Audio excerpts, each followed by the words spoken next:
Olá, papai e mamãe! Vamos falar desse tema maravilhoso que a gente está conversando? Vai até parecer que está repetitivo, mas não é repetitivo não. Continua aqui que você vai descobrir como que ele é profundo. Não tem nada de repetitivo, é profundidade. Então, eu quero fazer uma pergunta. Você, papai e mamãe, é aquele programa que a batata quente vai pro seu colo. Como que você age quando existe um embate, ou existe um desacordo entre vocês, né? Como vocês funcionam? Como vocês lidam com essa questão de não estarem pensando da mesma maneira, ou não verem as questões da mesma forma? Como que isso é processado no ambiente familiar de vocês? Porque isso vai fazer total diferença na segurança do seu filho. E aí eu quero fazer 3 perguntinhas pra você, pra ajudar você a começar a entrar no mood do programa. Você aceita opiniões diferentes da sua? Você busca entrar em acordo quando as opiniões estão divergentes?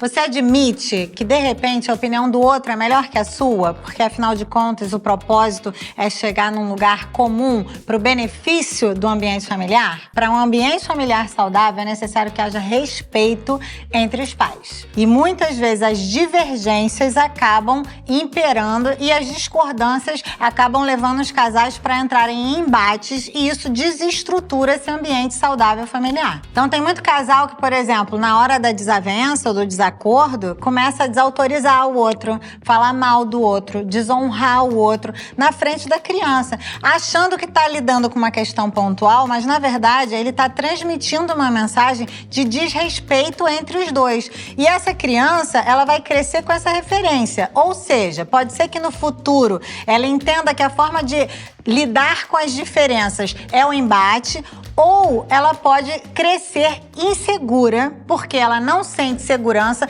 entre aqueles que deveriam ser a solidez em que ela descansa como liderança sobre a vida dela. Então, às vezes, você vai ter pontos que divergem. Deixa eu falar. Isso não é motivo para gritaria, isso não é motivo para desrespeito verbal, né? Não é para xingar, não é motivo para isso.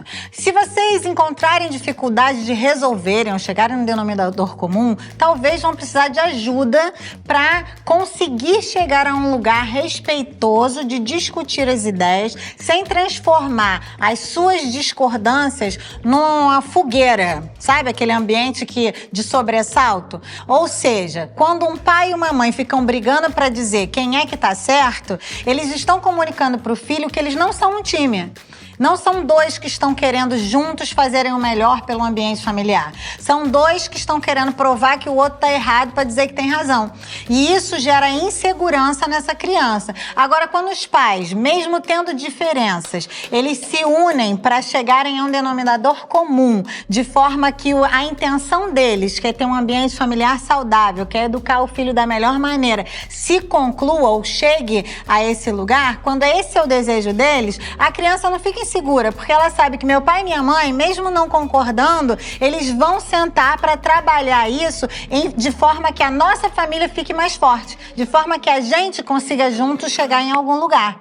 Tá entendendo a diferença? Porém, saiba, a forma como você organiza, lida com essa diferença vai fazer com que você traga um ambiente saudável para o seu filho, seguro, ou de instabilidade e insegurança emocional para o seu filho. Tem 3 coisas que você precisa fazer sempre. Se preocupar. Preocupações que você tem que carregar.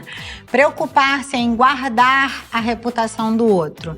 Então, não é ficar diminuindo o outro. Acontece muito isso em ambiente familiar, já vi várias vezes. A mãe tá falando uma coisa, o pai tá atrás fazendo caras e bocas, demonstrando tanto para a criança quanto para a mãe que ele não concorda com o que ela tá falando, né? Ou xingamentos mútuos, ou falando, tá maluco, tá maluca, não é isso aí, não concordo. Essa movimentação não é legal. Outra coisa que você tem que se preocupar é em honrar a outra pessoa, de forma respeitosa. Então, quando a pessoa faz algo bacana, quando a pessoa tem uma ideia legal, quando ela tem uma pontuação interessante, você saber exaltar essa qualidade. Não apenas ser aquela pessoa que está sempre no lugar crítico, né? Mas haver esse ambiente em que a criança percebe que existe um lugar de admiração, de encorajamento, de querer ver o outro, querer dar crédito ao outro pelas suas qualidades. Isso é muito relevante. E, por fim, não desautorizar o outro, né? Acontece muito. O pai dá uma direção, a mãe vai lá e dá outra, né? Parece que estão medindo força, parece que são duas, como eu falei aqui antes, né? São dois times, não são dois times. Dois tem mais força do que um, duas cabeças pensam melhor do que uma, né? Dois ganham mais juntos do que um só. Então existe muito mais recurso para se chegar a um denominador comum, a uma visão melhor sobre as coisas, se eles forem unidos e não forem confrontativos e o tempo todo estarem disputando quem é o detentor da razão. E isso é bom até em outro aspecto, porque você não gera um ambiente propício para articulação. Porque as crianças, quando eles percebem que existem dois times, aí começa aquele joguinho de articulação. Pede uma coisa para a mãe porque sabe que a mãe vai deixar.